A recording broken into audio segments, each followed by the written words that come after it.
खुलुमबाय बड'लेण्ड निउज 24 आव नोंथांमोनखौ बरायबाय।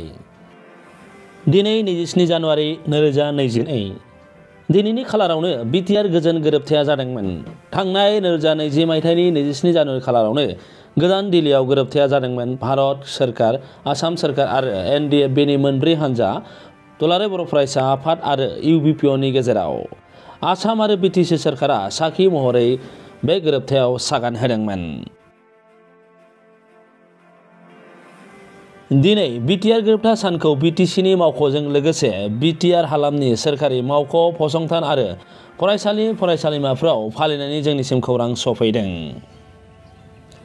बिटिआर हालामनि दुलाराय बर' फरायसा आफादनि जिला आफाद आरो दखरा आफादफोराबो दिनैनि सानखौ बिटिआर गोरोबथा सान महरै फालिनायनि जोंनिसिम खौरां सफैदों।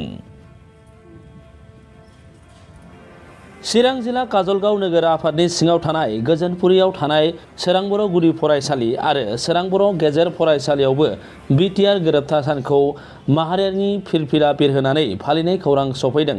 जोंनि खौरांगिरिया फोरमायहरनाय बायदिब्ला सोरां बर' गुदि आरो गेजेर फरायसालिनि फोरोंगिरि फरायसा फरायसुलिफ्रा कभिड प्रट'कलखौ मानिनानै बिटिआर गोरोबथा सानाव माहारिनि फिरफिला बिरहोना बिटिआर गोरोबथा साननि सोमोन्दै फोरोंगिरिया फरायसा फरायसुलिफोरनो फोरमायनानै बे सानखौ फालियो।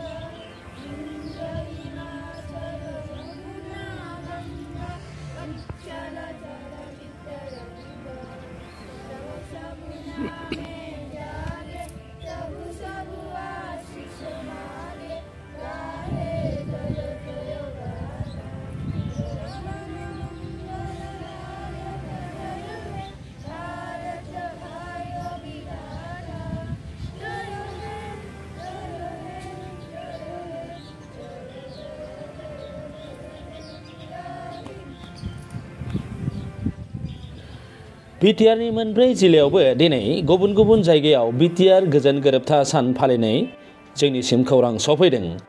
बिटिआर हालामनि दिनै मोनफ्रोमबो मावख', फरायसालि फरायसालिमाफोराव माहारियारि फिरफिला बिरहोनानै बे सानखौ फालियो।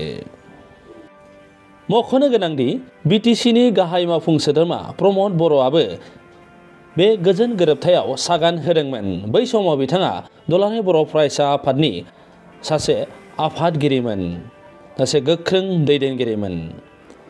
रादाबा एसेनोसै। नोंथांमोना नायगासिनो दंमोन बड'लेण्ड निउज 24। गोजोन्थों।